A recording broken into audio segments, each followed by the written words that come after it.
The desert is beautiful, but it is a harsh and relentless place. And the people that live here, above all, dream of an oasis. Green and with abundant water. And that water is not just to make the crops grow with fruits and grains, but it is life itself. We speak of our gardens being a little piece of paradise. But for desert people, a garden green and filled with water is heaven on earth. It is paradise. I'm setting out to explore these Islamic paradise gardens that are born from the desert. I shall visit gardens as symbols of power. Gardens that are set around magnificent tombs, as well as those made purely for delight. I'll be discovering secret gardens in Morocco. Oh, this is very different indeed. Bedazzled by Turkish tulips. I've never seen anything like it, and I'm really not sure how to react. I will travel to Iran to visit the gardens of ancient Persia and uncover the origins of a style of garden that swept right across the world.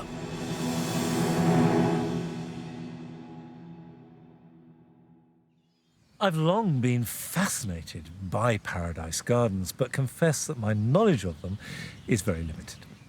So in this series, I'm setting out to discover as much as I can about their history and what makes them so special. The Quran, the holy book of Islam, has many descriptions of wonderful gardens, filled with fragrant flowers, fruit, and above all, water. And so I'm beginning my journey in Andalusia, in southern Spain. For centuries, Spain has been inextricably bound with European culture. But it also has a long and rich Islamic history. I'm starting here at the Alhambra. And this spread out below me is the great palace with a whole series of gardens, all of them made during the Islamic rule of Spain, which lasted for over 800 years. In fact, southern Spain was Islamic for almost as long as it's been Christian. And under the Moors, it was known as Al-Andalus. The Alhambra can seem an unlikely garden. It looks like a fortress, a palace. But the gardens are an integral and key element of the place, and they can't be separated from it. The Alhambra, which means Red Fort in Arabic, is in fact a series of connecting palaces and gardens that have been added to over the centuries. Sitting across a small valley and above the main complex of buildings is the summer palace of the Generalife. It dates back to the 13th century, and its 800-year-old inner courtyard has become one of the most iconic gardens in the world. This courtyard at Generalife is the jewel in the crown of the Alhambra, and millions have come here and been captivated by it. It does feel like a piece of paradise. But the elements that make it up, the sunken beds, the water, the planting, have meaning. And I want to uncover that meaning. The Alhambra was conquered by the Christians at the end of the 15th century. The Moors were driven out and the palace occupied by Castilian monarchs. But the Islamic elements that made this one of the great paradise gardens are still clearly visible. I've visited the Alhambra a number of times. To help me understand more about the essential building blocks of a paradise garden, I'm meeting up with Jesus Moraime, who's an expert on the Alhambra. He takes me first to the courtyard of the Myrtles. What were the key features of these Islamic gardens? What did they have to have? Well, water is the main feature for every Islamic garden. Water will form the garden everywhere. Here we are in a courtyard garden, and the water, we have this huge water tank that acts as a mirror, reflecting the stars and also reflecting the architecture. No, it was a mirror, but also was talking about the power of the Sultan. In Northern Europe, we walked in our gardens. Gardens were somewhere where you walk. How would they have used them? Yeah. Well, the galleries, as you see, there are galleries in both sides of the courtyard. The galleries was also a main element in the Islamic gardens. Galleries, pavilions, arbors, shaded places to look onto the garden from there.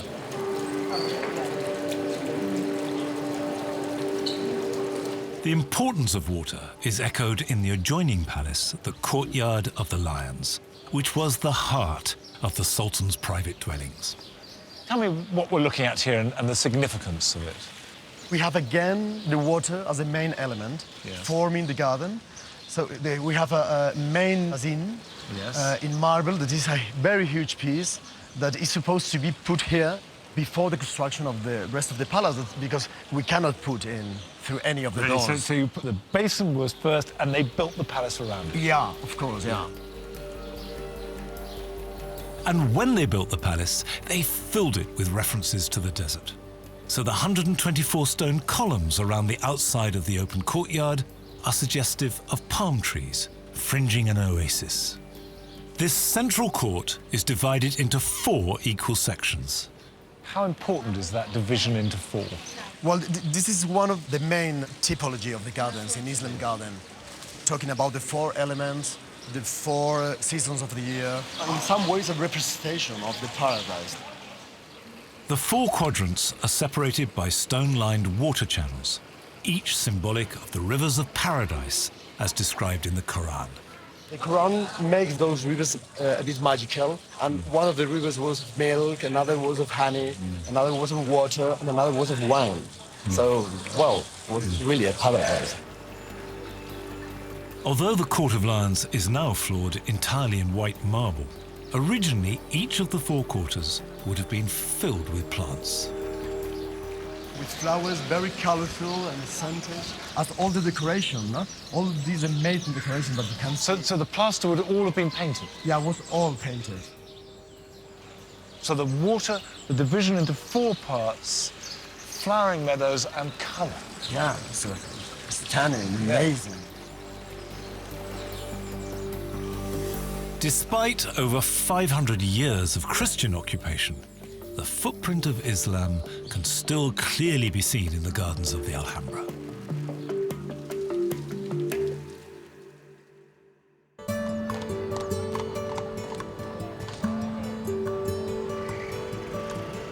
From Granada, I'm now going west to Seville, which is another Andalusian city with an enduring Islamic heritage. And of all the gifts the Arabs brought to Europe, one is more closely associated with Seville than anywhere else, and that is the orange. We think of oranges as being archetypally Spanish, but they were brought to Spain along with a mass of other fruits by the Arabs, because fruitfulness was one of the key features of their gardens. There are said to be over 40,000 orange trees in Seville. And when they're in flower, the fragrance is stunning. Certainly, this particular garden, right in the center of the city, is full of them. The Real Alcazar is the oldest royal palace still in use in Europe.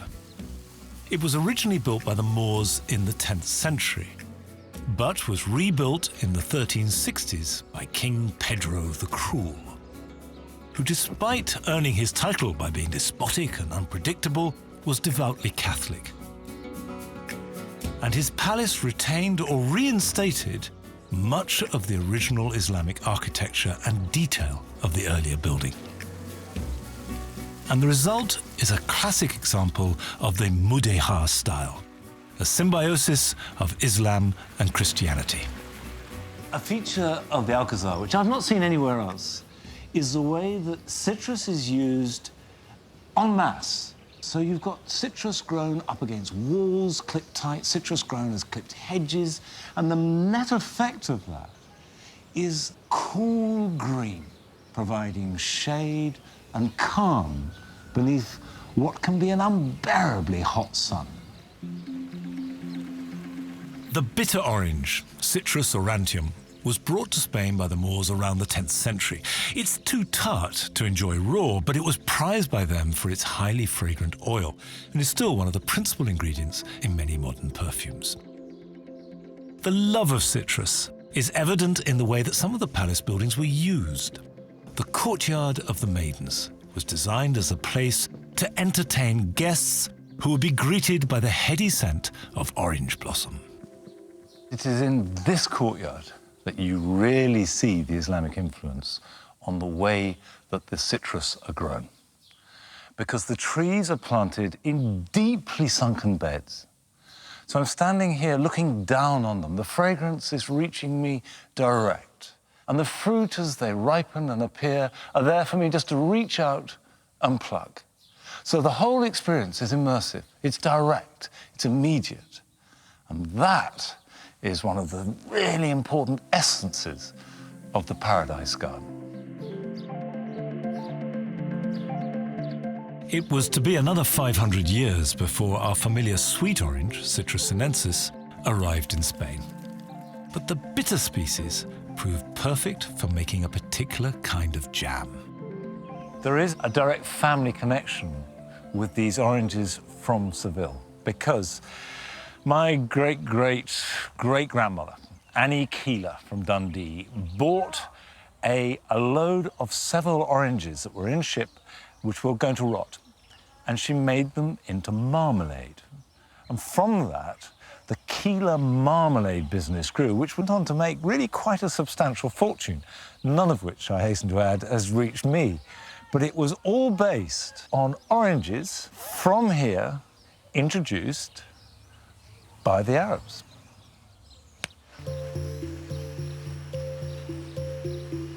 As well as oranges, the Arabs introduced a wide variety of plants and fruits to Spain, including date palms, pomegranates, rosemary, and bay.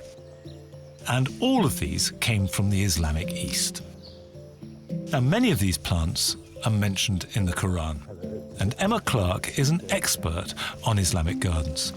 So I talked to her at the Alcazar about the influence of Islam and the Quran on garden design and planting.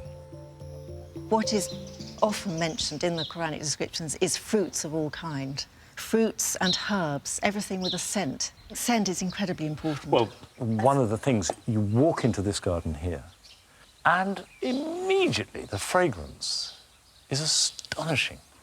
Was that always an important part of the garden? Yes, I would say always. This idea of the zahir and the batin, which is the outward and the inward. You open the doors of this high wall, and inside you're hit by this beautiful bath of scent and water and greenery. You know, that's what you're longing for when you've been tramping across the desert. What is meant by a paradise garden in terms of Islam? It's a symbol or a representation of the archetypal, eternal heavenly garden. It's attempting to give you a taste of this beautiful paradise that you may, inshallah, go to. Repetition of geometric shapes in all paradise gardens helps to emphasize this heavenly link. Quite often in Islamic garden, you will have circular fountains. A circle is always a symbol of heaven. The square is always a symbol of earth. So this beautiful conjunction often takes place in a garden to remind ourselves this is a meeting place between heaven and earth. The Paradise Garden is mentioned many, many times throughout the Quran, Jannat al-Firdaus, Gardens of Paradise. But the chapter where the descriptions are fullest and most beautiful are in what's called Surah al-Rahman, chapter of the All-Merciful, chapter 55. And the phrase most often used throughout the Quran, Jannat tajri min tahtiha al-anhar, gardens underneath which rivers flow. Clearly water's important. What's the symbolism of it? Many layered symbolism in water. We have to have water to live. It is the most important element in an Islamic garden because, of course, the Islamic garden was born in a hot climate. When rain came, it was a blessing, it was a mercy from heaven. But on another level also, it's symbolic of the soul. It seems to me you're saying you cannot have an Islamic paradise garden without water. No. It's an essential. What's the significance of four? The Islamic garden is divided into four. Why? It's the Chahar Bagh, which means four gardens in Persian. And there are also the four rivers of paradise. It's an order and a proportion and a harmony which underlies everything. That is taking gardening to a level which the average person probably doesn't touch upon. But it is clear the gardens of the Alhambra and the Alcazar represent an enriching blend of cultures, religions and styles, with the influence of Islam still powerfully present. It's not just gardens and architecture that combines. Anybody who visits Spain thinks of paella as the classic Spanish dish, but it was the Arabs that introduced rice to the country. But the relationship between the Spanish and the Moors wasn't always harmonious. On the 2nd of January 1492, the Alhambra fell to the Christians, and Moorish rule in Spain came to an end. Within 10 years, most of the huge Muslim population were expelled, across the Straits of Gibraltar, back to Morocco.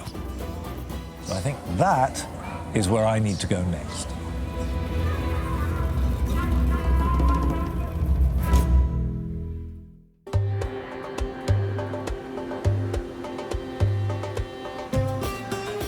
I now want to learn more about the origins of these Spanish gardens. So I'm traveling across the desert and back in time to a garden in Marrakesh that is 1,000 years old. It gets blisteringly, unimaginably hot here, and on top of that, you've got winds that whip up sandstorms. I think they have less than 2 weeks' rain in the entire year.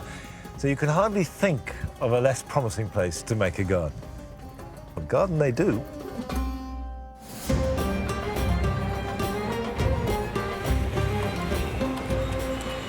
Marrakesh was founded in 1062 by the Almoravid dynasty that went on to take over much of Spain from the original Umayyad Arabs, who were also from Morocco. And from its inception, Marrakesh was known as a city of gardens. Marrakesh has now become a busy holiday destination. But I want to revisit a garden that's huge, ancient, and ignored by most tourists. I brought you here to the Akdal, near the city centre. It's a royal palace, and it was restored and repaired a little bit in the 19th century. But almost everything you're going to see is pretty much as it was when it was built in the 12th century.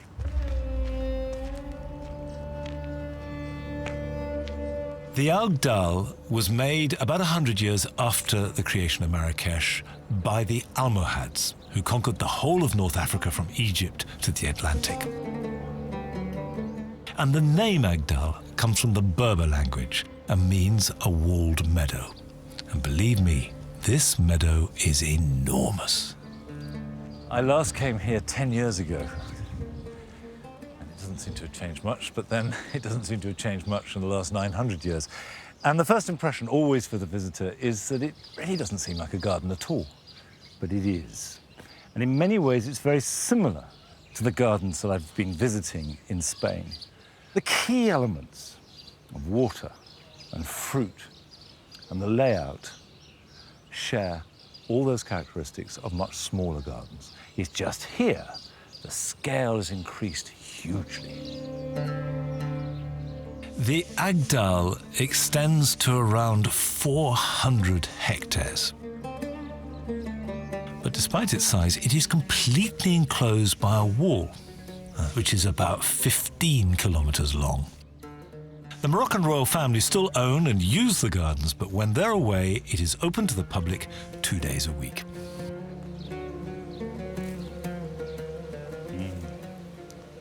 Of course, the orchards here contain the same familiar fruit trees that are central to all paradise gardens. You've got citrus, pomegranate, date, fig, and olive. And the whole point about these trees is that the shade is cool and delicious under the hot sun. The fruit is nourishing and refreshing. And that applies however big the garden is. It is still paradise, which after all is limitless. As with all paradise gardens, water is the key element. For all the cultivation, the underlying spirit of the desert is never far away.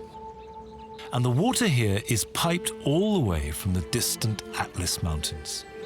This is an extraordinary feat of engineering that is over 900 years old, and this basin was Marrakesh's main supply of water right up to the 20th century. The reservoir is over 200 meters square and can hold up to 200,000 cubic meters of water, which is more than 80 Olympic swimming pools. I spoke to the local historian Yafa Kansusi, who explained the basin's significance.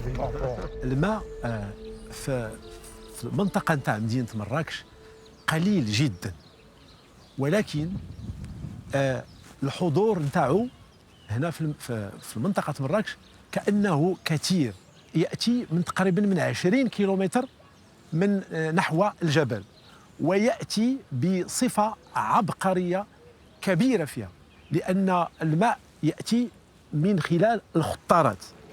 There are around 3,000 kilometers of these pipes in the Marrakesh region.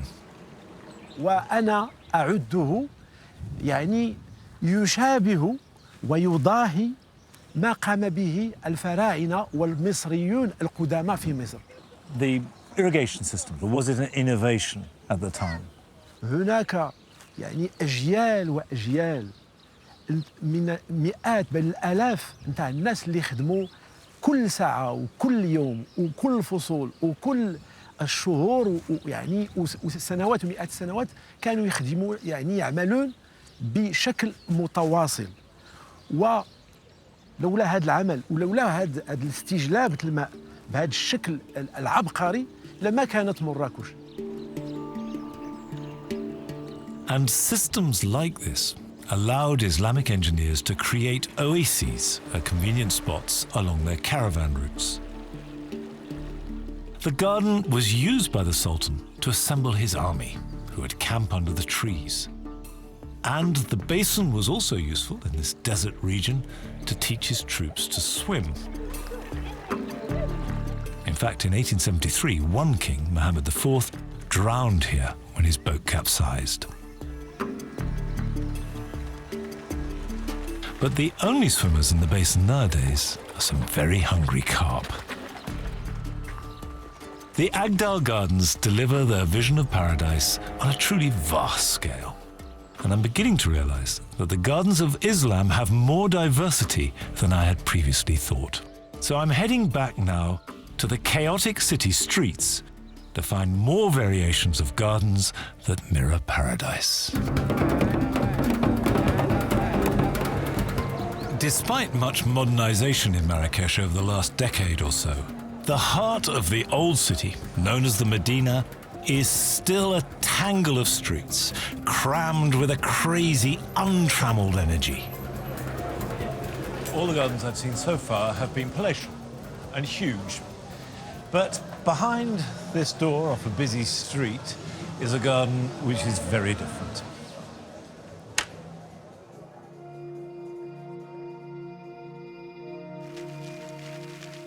The exterior of Islamic houses are always deliberately modest and inward-looking, so all displays of finery and ostentation are hidden from the public gaze.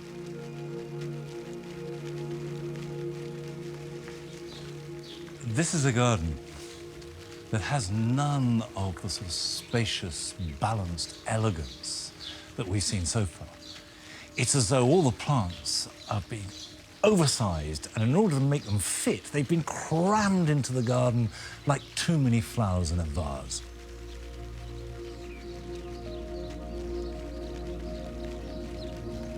The Palais Lamrani is now a hotel, but was formerly a large house built about 100 years ago by a family of Moroccan officials on the site of a much older building. And like all Moroccan riads, everything is based around its central courtyard. And what you have is a real sense of a green haven in the middle of, at times, what are chaotic streets. There are all the essential elements here of the traditional Shahar Bagh, or four-quartered garden. There is water bubbling from a central fountain, lots of shade and abundant green. The planting in this enclosed city space includes a luxurious jumble of citrus and bananas beneath enormous palms, soaring up to the Moroccan sky. But there is one very earthly element that tethers and unites all this voluptuous planting. The paths, the floors, the walls, the pillars are all clad in tiles.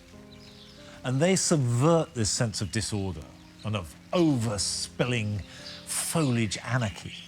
They restore order. They are rhythmic and balanced and geometrical, and those things are absolutely essential to Paradise Gardens. These brightly coloured tiles and mosaics, with their geometrical progression and symmetry, embody the Islamic idea of mathematical order underlying all creation. These tiles, which are ubiquitous in Morocco, are still produced in small workshops all over Marrakesh. And I'm taken to visit one just outside the Medina by Aziz, a local guide. Every piece of these mosaics is chipped by hand. Just by hands. So because each piece is cut by hand, each piece is unique Yeah, exactly. and alive and yeah, with definitely. the skill of the maker. Definitely, definitely.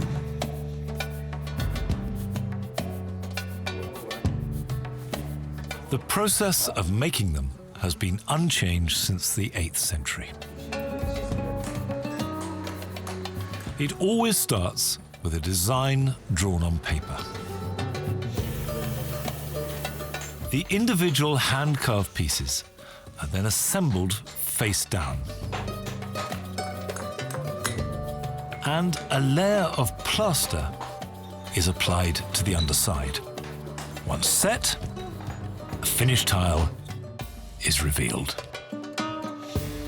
It must take millions of these if you look around Marrakesh. Oh, definitely, definitely. For example, this is 400 per square meter, 400 piece.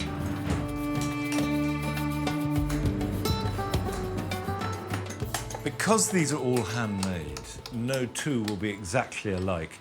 How does that fit in with the Islamic idea that there must be some imperfection in man's work because only God can create perfection? Yeah, exactly. So there's always something like, you know, deliberately left.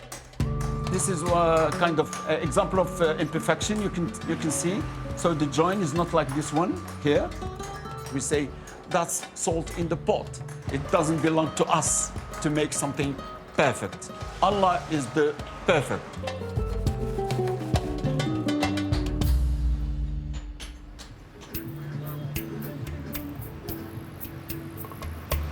So far, the gardens that I visited have all been historical, albeit still living and growing.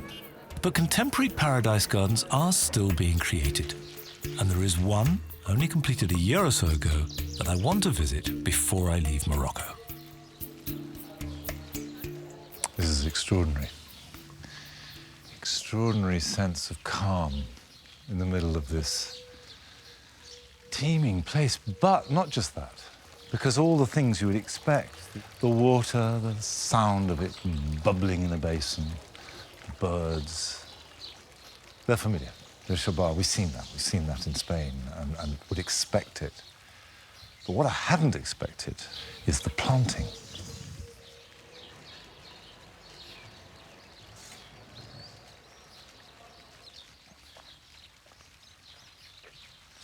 The planting is breathtakingly simple.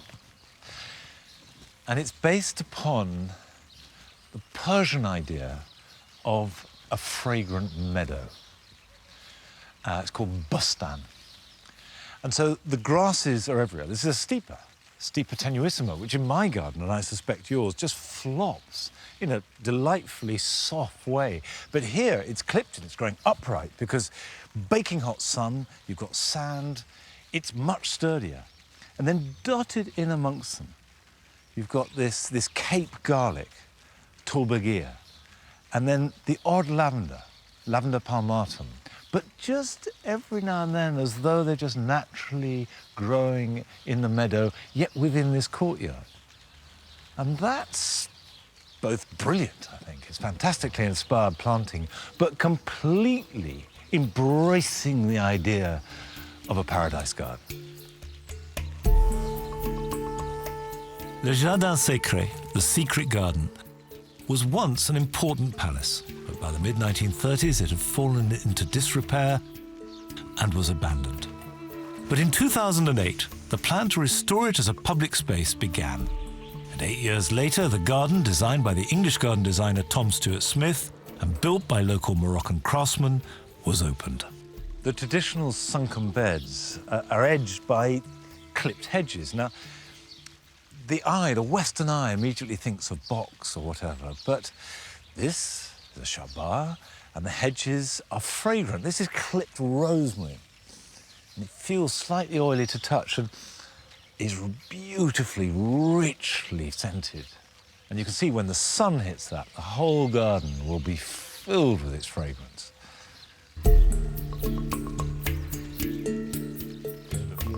The head gardener is Rashid Fouti.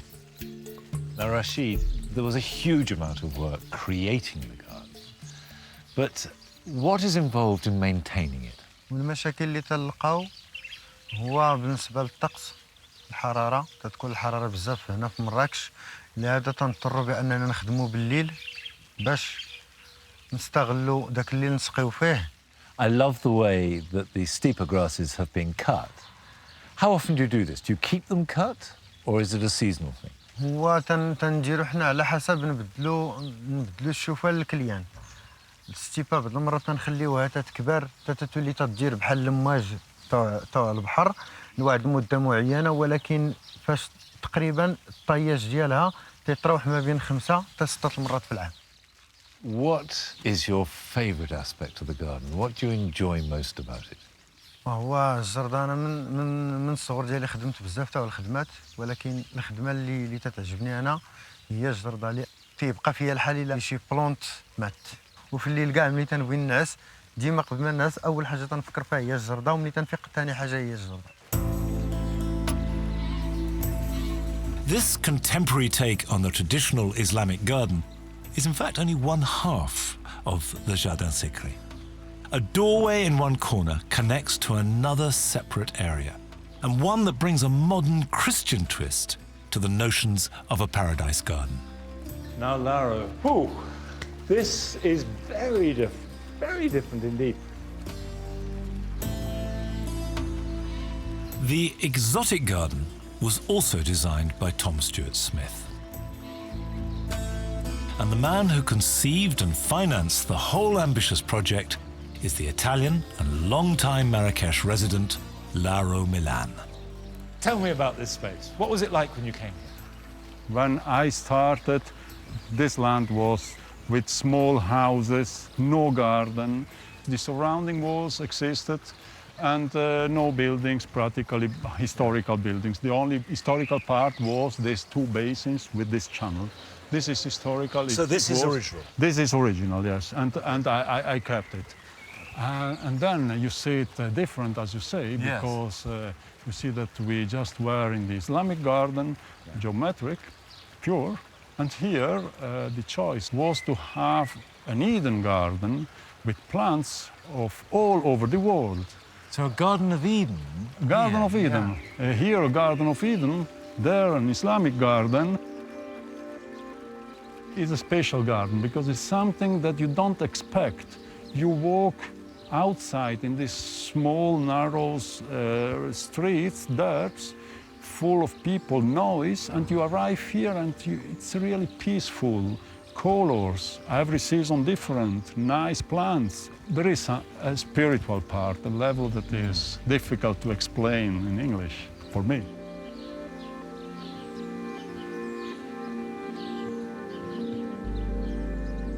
I like the way that a garden done as the Garden of Eden counterbalances the more conventional Paradise Garden with its Islamic influences.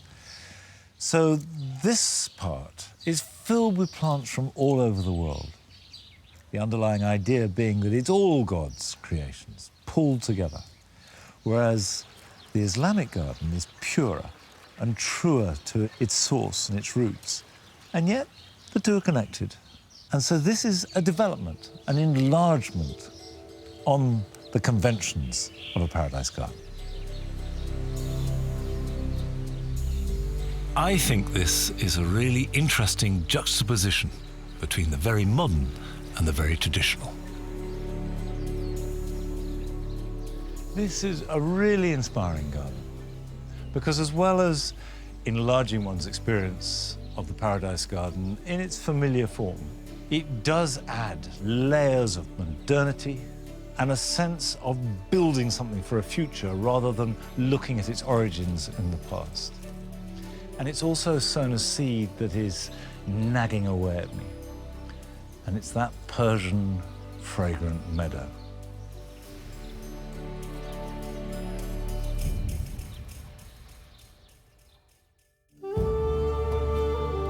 The gardens of Persia, now modern Iran, are essential to our story because gardens have been a fundamental part of the culture here for over 2,000 years. When the Arabs invaded Persia in the 7th century, they discovered a level of horticultural sophistication that far surpassed anything they'd seen before. And it inspired and shaped the gardens right across the Islamic world ever after. Put simply, Iran is the home of the Paradise Garden.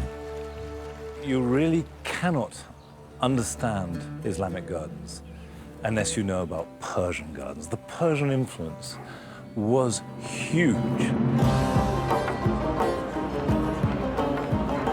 The golden age of Persian gardens came in the Safavid dynasty that lasted for over 200 years from its inception in 1501. The Safavid Shahs oversaw an empire that controlled much of the Middle East and restored the economic might of Persia. So I'm starting my visit to Iran in the city of Isfahan, which was the capital of one of that dynasty's greatest rulers. When Shah Abbas moved the center of his government to Isfahan, he set about creating one of the great cities of the world. And it is based around this huge square. And Naksha Jahana Square is essentially an enormous garden with an open space in the middle, which in fact was used for playing polo, and there were bazaars, trees growing at either end, and where now there are roadways, were large canals surrounding it. The square is one of the largest in the world, and Shah Abbas used it to unite the central components of Persian culture. So you have the mercantile presence here in the bazaar, still very much as it was, people making things, selling things, the same skills that have come down through the centuries. You have him looking down from his dais, the center and representation of all-powerful government, and the third element, which in its own way was just as important, was that of the mosque and religion.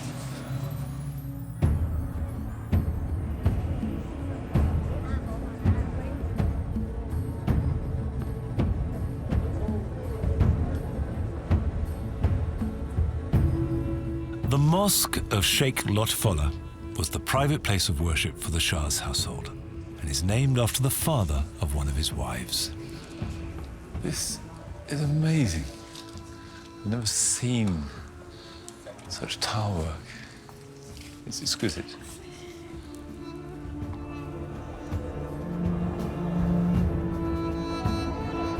Calligraphic inscriptions from the Quran, embellished by intricate floral motifs, glow and dance in the last shafts of light.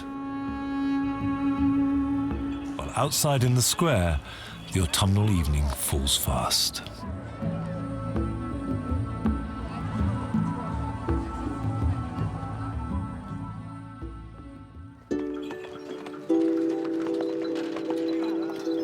The next morning, I visit the first of these great Safavid gardens, which is in the center of the city, not far from the Nakshi Jahan Square. It is called Shahel Sotun. Built in the middle of the 17th century as part of this great expansion of Isfahan. Shahel Sotun was always, from its inception, intended as a pleasure garden, a place where parties and receptions were held. It was never a domestic palace. One must imagine it in its heyday, with water flowing and fruit trees surrounding it, and somewhere where you could sit in the cool, enjoying all the earthly delights, and yet in tune with the spiritual ideals of paradise. It would have really impressed visitors. It wasn't just about the retreats and pleasures of paradise. It was also to show the power of the people who made it. The building was always intended to dazzle its guests, and the walls and ceilings were covered with hugely expensive mirrors made in Venice. The name means 40 columns, because the 20 columns on the front of the palace are reflected in the pool below. It was a place of magic and delight. And as recently as 1933, the travel writer Robert Barron described it as spread with carpets, lit with pyramids of lamps. Professor Javad Ramati is an expert on the gardens of Isfahan. Let's put this garden into context. Why was this garden built and when? باز با شهرسازی خودش که انجام میده باغ 40 ستون را برای هدف بار عام در مورد رونق صحبت کردیم، در مورد مراسمایی که اینجا برگزار میشد و چراغونی هایی که شاه عباس به مناسبت جشن‌ها و پیروزی‌هایی که به وجود می آورد در عمارت 40 ستون انجام میداد که به گفته منشی و نویسنده شاه عباس زمانی که محوطه باغ چراغونی میشد میگه ستاره ها قبطه میخوردن به قدری که اینجا واسه چراغونی و جشن‌هاشون جذاب. The palace has pools at its front and back, and at one time both were used for swimming and water games, but are now reservoirs for irrigation. The planting, what sort of plants might one have expected to see? مثلا خصلت باغ ایرانی این هست که از اون گرما و اون خشکی هوا و آفتاب بیرحمی که در تابستان‌ها به خصوص وجود داره اونو کم کنه. به همین خاطر در کنار گذرهای اصلی درخت‌های چنار و درخت‌های سایه‌دار را داریم. در محوطه بیرون درخت‌های صنوبر را داشتیم. و در داخل محوطه‌های فضای سبز ما درختان میوه را داشتیم.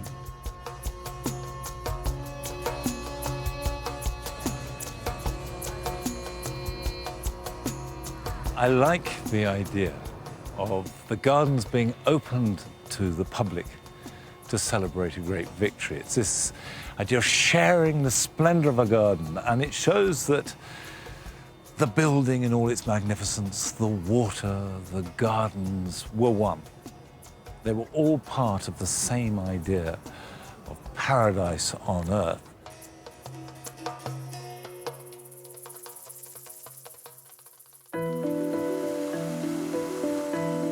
Next door is a public garden that embodies the shape and symbols of paradise, even in the construction of its central pavilion. It is known as the Hash Behest, which means 8 paradises, and was built around 1670 by Shah Suleiman. It was in the center of the much larger Garden of the Nightingale and is now the sole survivor of the dozens of palaces that once lined Isfahan's central Shahar Bagh Avenue. The Palace of Hash-Behist is important structurally because it's built on 2 floors, each with 4 rooms, 1 in each corner, making a total of 8 rooms, which is a holy number. And of course, the division of 4 on each floor is related to the quadrants of the garden, the Shah Bahar. And so therefore, the structure of the garden, the structure of the building are umbilically connected, both visually and symbolically. There are descriptions of the pavilion filled with glorious carpets and framing views of the garden that was set with pools, fountains and broad walks lined with trees leading down to a square or maidan. Like Shahel Sotun, it was intended primarily for courtly entertainments and reflected the fashion for conducting both pleasure and business outdoors. And as you look round the garden, that desire to live life in the open still seems strong. I talked to Hossein Bordba, a local resident, about this. How important are gardens in Iranian life? I have to tell you, garden is the most important part of Iranian life. Really? Wherever they see a green river or water, they put their carpet down, they sit, they make a tea, and they enjoy the time.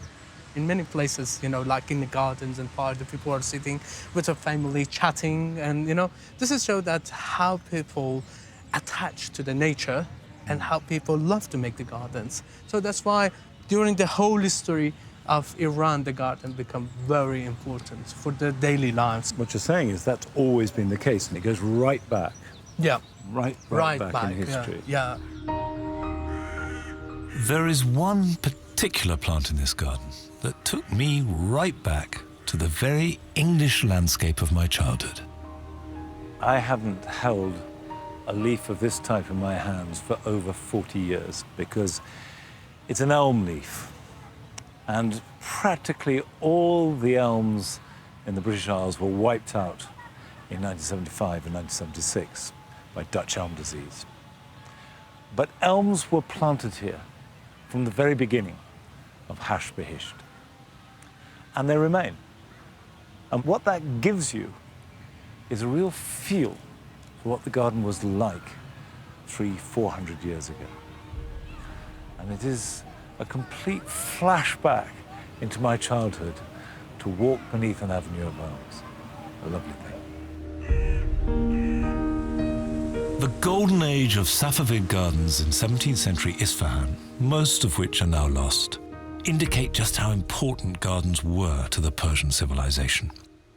But the origins of the Paradise Garden lie still deeper in the past. So now I'm traveling south through the desert landscape to an ancient archaeological site that holds the key to their creation.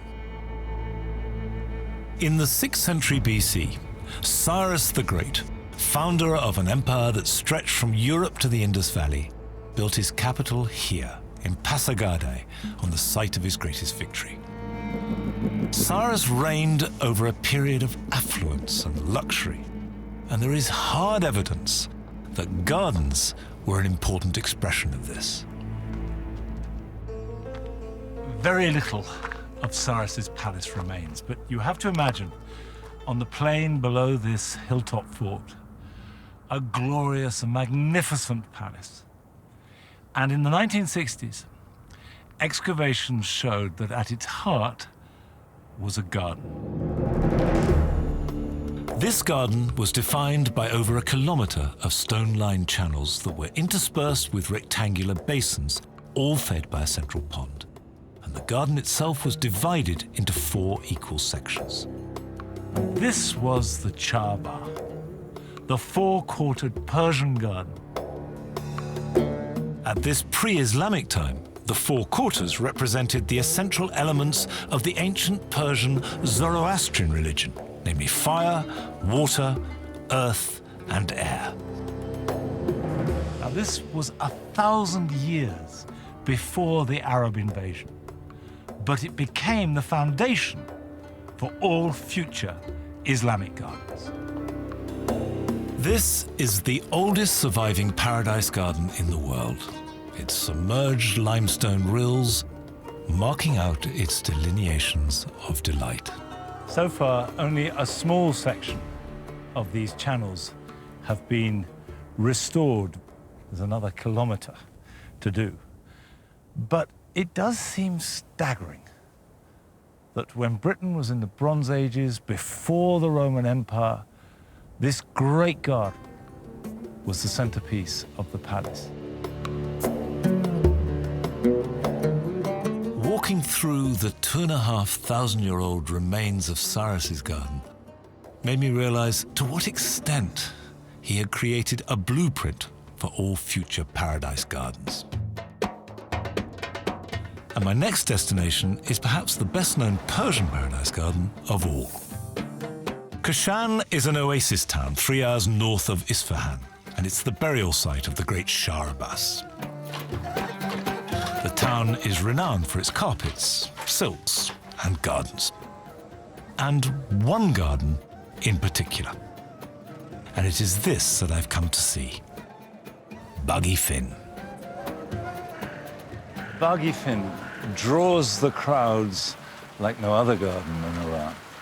Because not only is it the oldest surviving garden, but also it is the idealized paradise garden. A garden has existed on this site since 1504, but in the late 16th century, Shah Abbas added the pavilion, and he used it as a temporary center of government to stay when traveling through his domain, and it has remained a symbol of high Persian culture ever since. It has water flowing abundantly in beautiful channels lined with turquoise tiles and studded like diamonds with fountains. It has venerable trees giving you shade. There are gardens spreading out to either side that were filled with fruit and flowers.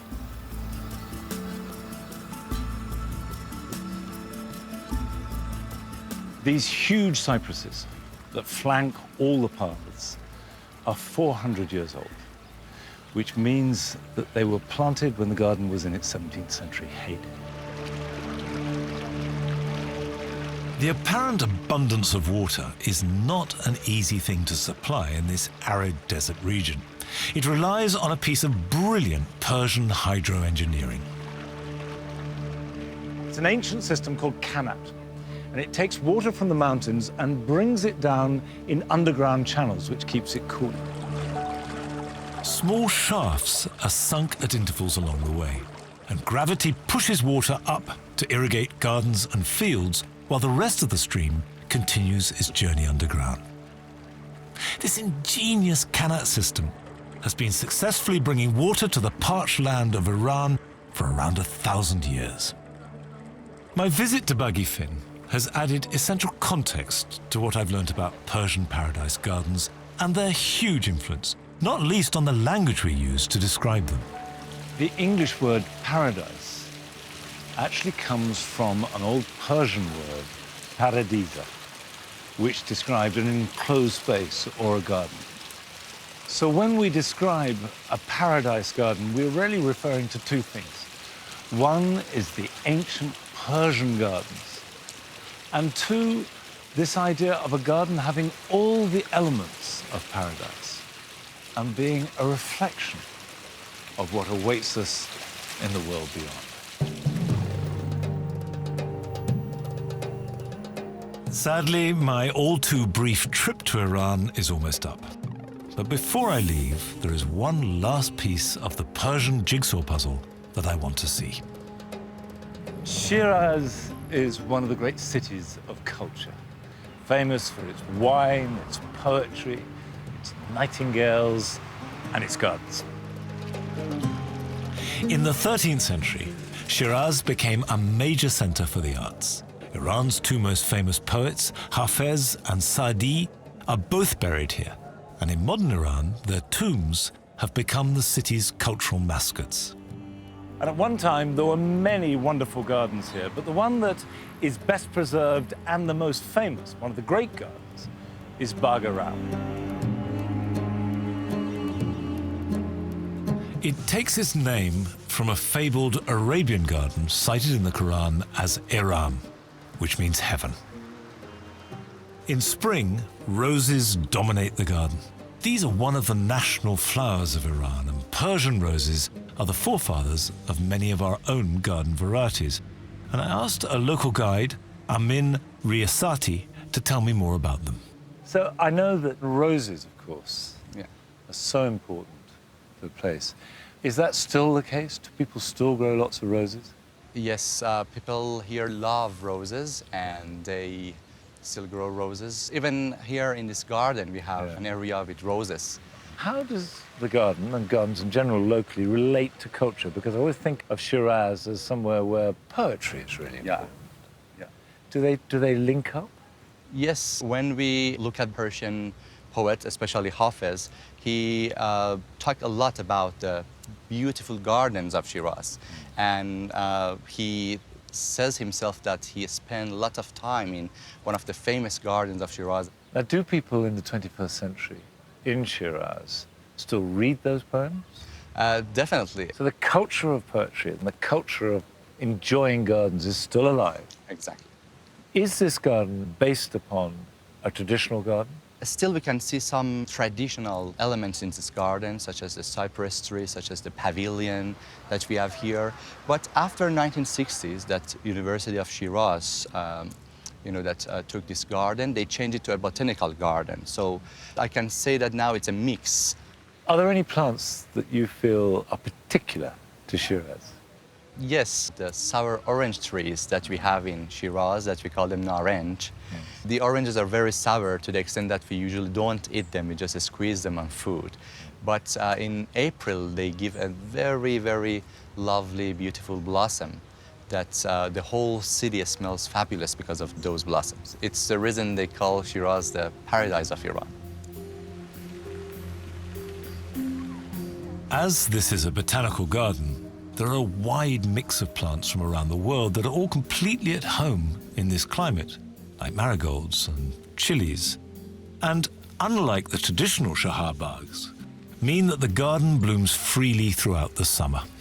It's time to leave Bagharam and, in fact, Iran itself. And it's been a frustratingly brief visit. But it's good to finish here, because Bagharam combines all the elements. You have the traditional Shabba with its four quarters. You have the waterways, paths, tall, shady trees, roses, which are so important to this city. Now, the influence of Persian gardens spreads right across the world of Islam. But there is one area that I have yet to see, and that is to the east, which is where I'm going next.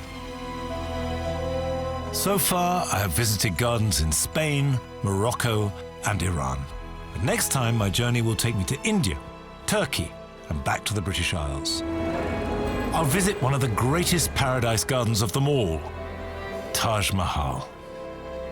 And in Istanbul, I will be amazed at the obsession for tulips and brilliant color, and return to discover the influence of paradise gardens back home. Yeah, gosh.